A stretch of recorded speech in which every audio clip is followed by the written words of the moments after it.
दोस्तों नमस्कार। मैं हूं आलोक पाठक और आप देख रहे हैं खबर दस्तक। उत्तर प्रदेश में एसपी मीडिया सेल पर एफआईआर दर्ज हो गई है। जी हां, एक ex Samajwadi Party media cell, इस पर उत्तर प्रदेश में की राजधानी लखनऊ पर एफआईआर दर्ज हुई है। वैसे आपको बता दूं कि ये एफआईआर क्यों की गई। ये एफआईआर इसलिए हुई है कि दरअसल कुछ विवाद चल रहा था उत्तर प्रदेश के उप मुख्यमंत्री ब्रजेश पाठक और समाजवादी पार्टी मीडिया सेल के ट्विटर हैंडल के बीच में। यहां मैं एक बात बता दूं कि समाजवादी पार्टी के प्रवक्ता और पूर्व एमएलसी उदयवीर सिंह का एक ट्वीट है आज, और उन्होंने ट्वीट में लिखा है कि समाजवादी पार्टी मीडिया सेल का समाजवादी पार्टी से कोई लेना देना नहीं है। समाजवादी पार्टी का ट्विटर हैंडल जो है वो सिर्फ एक ही है, वो है @समाजवादी पार्टी, जो एक्स पे हैंडल है। उनका कहना है कि ये जो ट्वीट है, ट्विटर हैंडल है, उसका समाजवादी पार्टी से कोई लेना देना नहीं है। मैं आपको पहले ही स्पष्ट कर दूं, उन्होंने लिखा है, आपकी जानकारी के लिए बता दें पाठक जी, यह समाजवादी पार्टी का ऑफिशियल हैंडल नहीं है। पार्टी का हैंडल @समाजवादी पार्टी है। यह हैंडल आपका खुद का ही प्रतिद्वंद्वी लगता है। नीचे के स्क्रीनशॉट आपकी जो भाषा, उसी भाषा में आपको उत्तर दिया गया है। इसको सपा से न जोड़े। दरअसल ब्रजेश पाठक जो उत्तर प्रदेश के मुख्यमंत्री हैं, बार बार समाजवादी पार्टी के डीएनए पर सवाल उठाते रहे। सबसे पहले याद करिए, सुल्तानपुर में जब एक दिन दहाड़े डकैती पड़ी थी, डकैती के बाद एक एनकाउंटर हुआ, उसमें मंगेश यादव नाम के एक शख्स की जान चली गई थी पुलिस की कार्रवाई के चलते। तो उस वक्त ब्रजेश पाठक जी का एक बयान था जो बड़ा वायरल हुआ था, जो स्क्रीन पे लग गया है। गुंडागर्दी तो सपा के डीएनए में है। अखिलेश के सवाल पर सपा ब्रजेश पाठक का पलटवार। उसके अलावा जब बहराइच में दंगे हुए थे, सपा ने सवाल उठाया था, तो ब्रजेश पाठक ने ट्वीट किया था, बयान दिया था, सपा के डीएनए में केवल अराजकता और दंगा फसाद है। ये लगातार बढ़ रहा है। कन्नौज में कुछ मामला हुआ था, तब भी ब्रजेश पाठक ने ट्वीट किया था, बोला था, बयान दिया था, सपा के डीएनए में है गुंडई। कन्नौज मामले पर बोले समाजवाद डिप्टी सीएम ब्रजेश पाठक।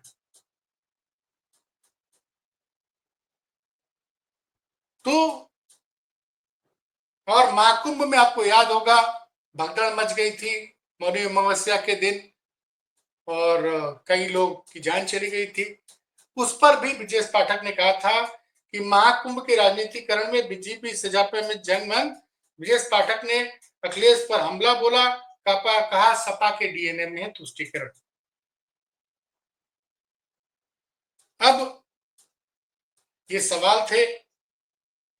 इसके अलावा ब्रजेश पाठक जी ने अभी हाल ही में सपा के प्रमुख राष्ट्रीय महासचिव राम गोपाल यादव द्वारा विंग कमांडर व्योमिका सिंह को लेकर जो बयान दिएगा, तो उस पर भी कुछ उन्होंने डीएनए की बात की थी। उस पर विवाद बढ़ा, और विवाद बढ़ने के बाद समाजवादी पार्टी मीडिया सेल का जो ट्विटर हैंडल है, उसने पहले तो लिखा कि ब्रजेश पाठक जी, आप पहले कांग्रेस में थे, कांग्रेस से फिर बसपा में गए, बसपा के बाद भाजपा में गए, भाजपा के बाद आप सपा में आना चाहते थे, लेकिन सपा चूंकि आपका डीएनए जानती थी, इसलिए सपा ने आपको पार्टी में शामिल नहीं किया। आप पहले अपना खुद डीएनए जांच ले। ये देखिए ट्विटरबाजी चल रही है। उसके बाद कल रात को 8 बजे समाजवादी पार्टी मीडिया सेल, मैं बता रहा हूं, ये समाजवादी पार्टी मीडिया सेल का ट्विटर एक्स हैंडल है, इसने ब्रजेश पाठक को लेके कुछ ऐसा ट्वीट किया जो घोर आपत्तिजनक, जिसकी मैं भी आलोचना करता हूं, और उन शब्दों को मैं यहां बोल नहीं सकता हूं। खैर, इस ट्वीट के बाद से राजनीति गरमाई। लेकिन एक चीज देखनी पड़ेगी कि लगातार ब्रजेश पाठक सपा के डीएनए पे सवाल उठाते रहे तमाम घटनाओं पे मैंने बताया आपको, जैसे सुल्तानपुर में जब पुलिस इनकाउंटर में एक मंगेश यादव की जान गई थी तो तब भी उन्होंने सपा के डीएनए पे सवाल उठाया था। कहीं पे भी कुछ भी होता है तो सपा के डीएनए पे बार बार सवाल उठाते थे। तो अब डीएनए पे विवाद हुआ, उसके बाद कल जो भी 8 बजे रात को समाजवादी पार्टी मीडिया सेल जो ट्विटर हैंडल ने ट्वीट किया एक्स पे, वो कहीं से भी सम्मानजनक नहीं था। मैं उसकी मुझे भी व्यक्तिगत रूप से बहुत बुरा लगा, मैं उन शब्दों का इस्तेमाल नहीं करता। लेकिन देखने वाली बात यह है कि उप मुख्यमंत्री के खिलाफ ऐसी भाषा का प्रयोग किया गया, लेकिन भाजपा के जो उत्तर प्रदेश के मुख्यमंत्री हैं योगी आदित्यनाथ, उन्होंने इस पर कोई प्रतिक्रिया नहीं दी। पहला सवाल, वो क्यों खामोश रहे? पूरी पार्टी लगभग खामोश रही। आज दिन में ब्रजेश पाठक ने एक ट्वीट किया, और जो ट्वीट किया मैं पढ़ के सुना रहा हूं। ब्रजेश जी ने अखिलेश यादव से पूछा, अखिलेश जी ये आपकी पार्टी की भाषा है ये, और सवाल पूछा क्या ये आपकी पार्टी का ऑफिशियल हैंडल है? किसी के दिवंगत माता पिता के लिए शब्दों का ये चयन है? लोकतंत्र में सहमति असहमति आरोप प्रत्यारोप सब चलते आए हैं, चलते रहेंगे, पर आप अपनी पार्टी को इस स्तर पर ले आएंगे? क्या आदरणीय डिंपल जी इस स्त्री विरोधी पतित मानसिकता को स्वीकार करेंगी? सोचिएगा। ये जो है ब्रजेश पाठक जी ने ट्वीट किया दिन में 2:18, 2:18 को ट्वीट करते हैं। उसके बाद ये जो एक्स हैंडल है समाजवादी पार्टी मीडिया सेल, इसने थोड़ी देर बाद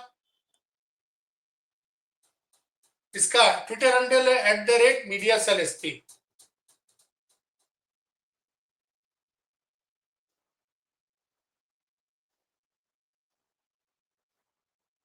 तो इन्होंने ट्वीट किया,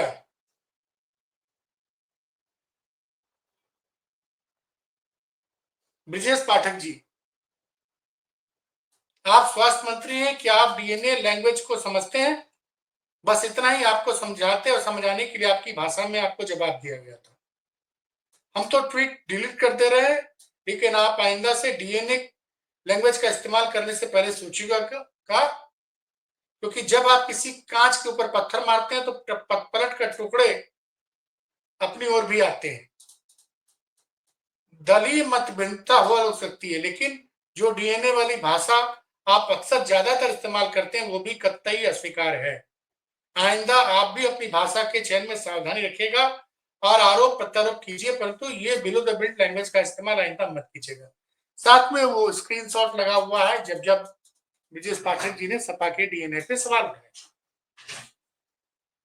लेकिन उसके बाद लखनऊ के वजीरगंज थाने में सुनने में आया है कि भारतीय जनता पार्टी महानगर अध्यक्ष ने इस ट्विटर हैंडल @mediacelSP के खिलाफ एफआईआर दर्ज करा दी है, दर्ज हो गई है। अब देखिए इस पे क्या कार्रवाई होगी। वैसे आपको बता दूं कि @mediacelSP पे इसके पहले 12 बार एफआईआर हो चुकी है। ये जो भी रहा, लेकिन इससे एक सवाल तो उठता है। मैं मानता हूं कि मीडिया सेल एसपी ने जो भाषा का प्रयोग किया कल रात को 8 बजे के ट्वीट में, वो घोर आपत्तिजनक, वो किसी भी लोकतांत्रिक देश में कहीं से भी ये स्वीकार्य नहीं है। लेकिन अब यहां पे पेच यह है कि ये जो मीडिया सेल एसपी का हैंडल है चलाता कौन है? क्योंकि उदयवीर जो समाजवादी पार्टी के प्रवक्ता हैं, पूर्व एमएलसी हैं, उनका कहना यह है कि ये समाजवादी पार्टी का हैंडल नहीं है, और इस पे कई एफआईआर हो चुकी है। तो इस मामले में मुझे उम्मीद है कि इस बार यूपी पुलिस तहकीकात करेगी और पता करेगी, बताएगी कि हैंडल चलता कहां। लेकिन मीडिया सेल एसपी ने जहां गलत की मैं उसकी आलोचना कर रहा हूं, लेकिन बार बार सपा के डीएनए पे सवाल उठाना ये समाजवादी पार्टी के नेताओं को बड़ा बुरा लगा है। कई नेताओं ने इसको लिखा है और उदयवीर जी ने भी इस चीज का जिक्र किया है। खैर, इसको लेके जब दिन में बहस, देखिए मैं एक पत्रकार की हैसियत से आपको बता रहा हूं कि जो भी जिस भाषा का भी प्रयोग मीडिया और एसएलएसपी के द्वारा किया गया ब्रिजेश पाठक के खिलाफ, मुझे लगा कल रात को ही भाजपा की तरफ से इस पर जबरदस्त प्रतिक्रिया आएगी, लेकिन उस तरह की प्रतिक्रिया दिखी नहीं भाई साहब। और न ही पार्टी की तरफ से कोई लोग पहले एफआईआर कराने पहुंचे। पहले कुछ वकील, जिसमें एक पत्रकार है मनीष पांडे, उनकी पत्नी वकील है स्वीटी पांडे, और उनके साथ 3-4 लोग हजरतगंज थाने में आज सुबह पहुंचे और उन्होंने एफआईआर दर्ज कराने के लिए एप्लीकेशन दी। बाद में जब पता चला कि वकील लोग पहुंच गए हैं, तब भारतीय जनता पार्टी के कुछ, तो यहां पे ये लग रहा है कि मेरा सवाल यह है कि भाजपा के लोग क्यों नहीं ब्रिजेश पाठक के इस अपमान पे खड़े हुए। मेरा भी मानना है कि भाषा बहुत गलत थी, और बाद में शाम को उप मुख्यमंत्री केशव मौर्य ने भी ब्रिजेश पाठक के ऊपर किए गए ट्वीट पे, एक्स पे ट्वीट की आलोचना की। लेकिन अभी तक मुझे योगी आदित्यनाथ का कोई ट्वीट नहीं दिखा रहा। तो ये चीजें हैं, कहीं ना कहीं ब्रिजेश पाठक ने जब आज खुद अखिलेश जी से पूछा, उसके बाद जो भी शख्स चलाता हो मीडिया सेल एसपी का ट्विटर हैंडल, उसने इस ट्वीट को डिलीट किया। उम्मीद है अब तो एफआईआर दर्ज हो गई है, इस पे पूरी जांच तहकीकात होनी चाहिए। राजनीति कीजिए, लेकिन एक दूसरे के ऊपर इस तरह की टिप्पणियां सोशल मीडिया पे हर आदमी को करने से बचना चाहिए। ये आज की उत्तर प्रदेश पर एक और बड़ी खबर है, उस पर मैं थोड़ी देर बाद आपके सामने उसको लेकर उपस्थित होऊंगा। फिलहाल खबर दस्तक देखते रहिए और हमारा हौसला बढ़ाइए, क्योंकि आपको पता है कि बीच में 14 दिनों तक हम वीडियो अपलोड नहीं कर पाए थे।